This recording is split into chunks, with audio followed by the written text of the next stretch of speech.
Assalamualaikum warahmatullahi wabarakatuh. Perkenalkan, nama saya Aisna Devi Indria Sukma, NPM 1720109, kelas 7H, mata kuliah Perspektif Global yang diampu oleh Bapak Rofian. Nah, kali ini saya akan berpendapat mengenai bab 9 dan 10.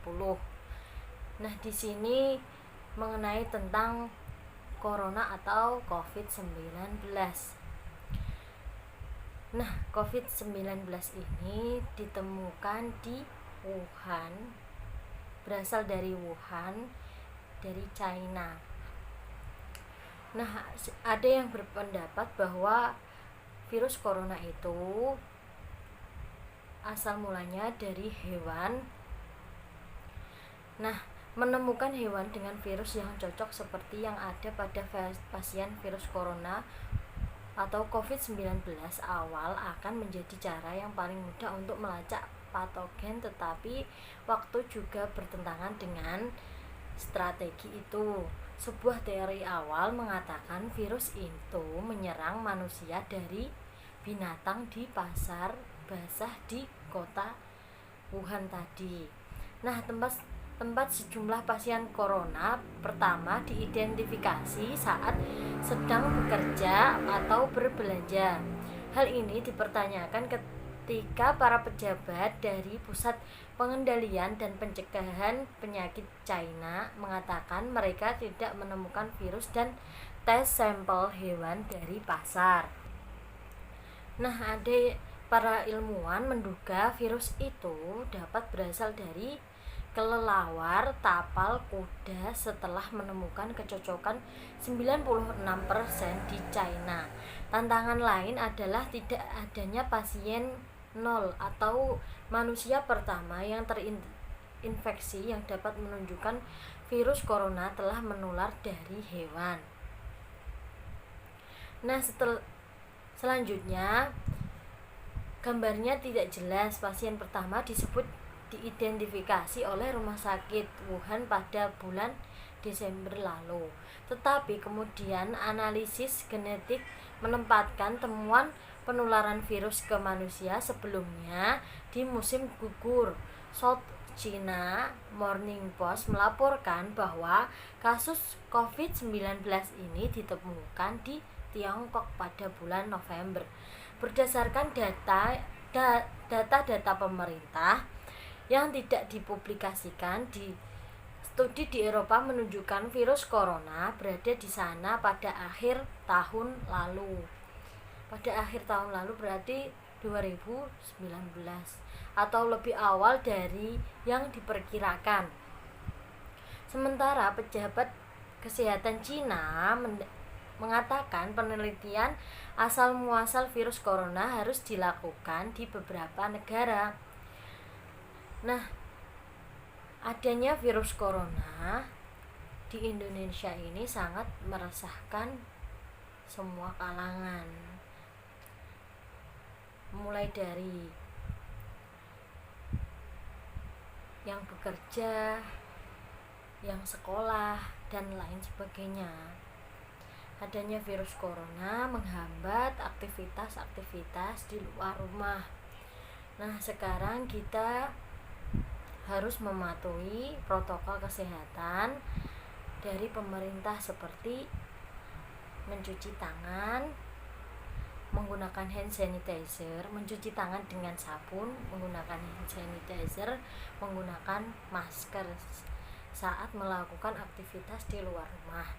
Nah, kita membahas tentang isu-isu global. Nah, kita membahas tentang yang ada di Maluku, yang terjadi Perang Dunia Pertama. Ternate dan Tidore, dua pulau kecil yang berdampingan di Laut Maluku, tidak hanya menjanjikan keindahan alam, tapi juga kenyataan sejarah dan tradisi budaya. Banyak kisah lampau yang sangat memikat. Salah satunya terkait keberadaan jalur rempah. Perlu diketahui, jauh sebelum bangsa Eropa melakukan aktivitas perdagangan di Asia Tenggara, Nusantara telah jadi pemain penting di dunia lewat rempah-rempahnya. Nah, di Maluku itu banyak menghasilkan rempah-rempah sehingga negara-negara di luar sana ingin menguasai Indonesia, apalagi di Laut Maluku. Pada abad ke-15, bangsa Portugis menemukan rute ke Maluku, Ternate, dan Tidore, menarik perhatian mereka karena keberadaan cengkeh. Nah, dari hal tersebut di Maluku terdapat cengkeh dan bangsa Portugis menjajahnya. Cengkeh juga yang kemudian mengundang minat bangsa Eropa lainnya seperti Spanyol dan Belanda untuk datang dan saling bersaing untuk menguasai wilayah di jalur rempah. Salah satu gubernur jenderal Belanda pernah membakar lahan perkebunan cengkeh di sana secara besar-besaran pada akhir abad ke-16. Itu dilakukan karena cengkeh sedang diperebutkan oleh Spanyol dan Portugis. Peristiwa tersebut akhirnya menyulut perlawanan dari Kesultanan Ternate dan Tidore terhadap Belanda. Jejak sejarah tersebut tentu amat sayang jika harus tenggelam oleh zaman. Ini yang mendasari Yayasan Negeri Rempah untuk membuka wawasan masyarakat melalui perjalanan wisata yang menyenangkan sekaligus mencerahkan. Nah, dimulai dari pohon cengkeh. Cengkeh tertua di dunia yaitu cengkeh Avo. Usianya diperkirakan mencapai ratusan tahun lamanya. Di sekitar cengkeh Avo tersebar tanaman pala yang juga komoditas andalan dari Ternate dan Tidore. Sejarah mencatat cengkeh merupakan alasan mengapa begitu banyak bangunan benteng di sekitar Ternate dan Tidore. Benteng-benteng tersebut dibangun oleh Spanyol dan Portugis tidak lain adalah untuk melindungi cengkeh yang kala itu dianggap sebagai harta karun. Benteng yang tersebar di wilayah Ternate dan Tidore diantaranya Benteng Toluco, Benteng Castella, Benteng Torre, dan Benteng Tahula. Sambil menengok sejarah tersebut, papeda yang merupakan makanan khas masyarakat Indonesia Timur bisa dinikmati dengan gohu ikan, sajian ikan tuna mentah dengan saus yang khas. Nah, jalur rempah dari Maluku tersebut, Indonesia merupakan pusat penghasil rempah yang telah diakui oleh dunia. Perdagangan rempah kemudian turut mempengaruhi pertukaran budaya dari berbagai bangsa. Perdagangan itu menghadirkan kontak antar orang dan bangsa yang berbeda. Dari sana ada pertukaran budaya, filsafat, dan teknologi. Nah, Hasan berharap dalam hal ini peran pemerintah tentunya juga sangat dinanti-nantikan. Lalu sebuah rangkaian program yang dirancang untuk memperkuat visi kemaritiman Indonesia. Program ini merupakan inisiatif bersama antara Kementerian Koordinasi Bidang Kemaritiman didukung Yayasan Negeri Rempah. Nah, warisan budaya maritim dalam jejak perniagaan global ini menjadi semakin penting untuk diangkat, dikaji, dan dimaknai kembali.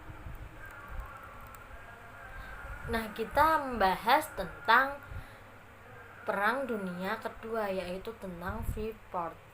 Tambang Freeport Indonesia merupakan salah satu tambang emas terbesar di dunia. Tak hanya emas, tambang Gunung Grasberg ini juga memiliki kandungan biji-biji lain, yakni tembaga dan perak. Penemuan harta karun di bumi Papua dimulai dari petualangan penjelajah Belanda pada tahun 1936. Nah, ada seseorang yang melakukan pendakian di Gunung Papua untuk mencari ladang baru eksplorasi minyak saat bergabung dengan perusahaan minyak di Netherlands, New Green Petroleum Maatschappij atau NNGPM. Laporan penemuan tambang ini kemudian terbengkalai di perpustakaan Belanda selama Perang Dunia Kedua dan dilaporkan hingga berdebu. Saat itu kondisi dunia tidak mendukung. Menjelang berkecamuknya Perang Dunia Kedua yang melibatkan banyak negara termasuk Belanda tersebut. Nah, dampak dari hal ini, kebijakan pun berubah pasca Castro berkuasa. Dia melakukan nasionalisasi perusahaan-perusahaan asing yang beroperasi di Kuba termasuk Freeport Sulfur yang saat itu siap mengapalkan biji nikel produksi perdana. Nah, Wilson menyebut wilayah itu sebagai tempat terjadinya mineralisasi tidak lazim di atas ketinggian 2000 meter dari permukaan laut. Dia memperkirakan kandungan logamnya mencapai 40 hingga 50% biji besi, 3% tembaga, dan masih terdapat emas dan perak di dalamnya. Nah, lalu Perserikatan Bangsa-Bangsa selanjutnya turun tangan dan akhirnya memutuskan membentuk pemerintah transisi di Irian Barat. Kemudian diadakan penemuan pendapat rakyat PEPERA pada 1669 untuk memutuskan apakah rakyat Papua akan memilih bergabung dengan Indonesia atau Belanda. Nah, dalam laporan tersebut Freeport sudah mendapat kontrak karya pertama pada 50 April 1967.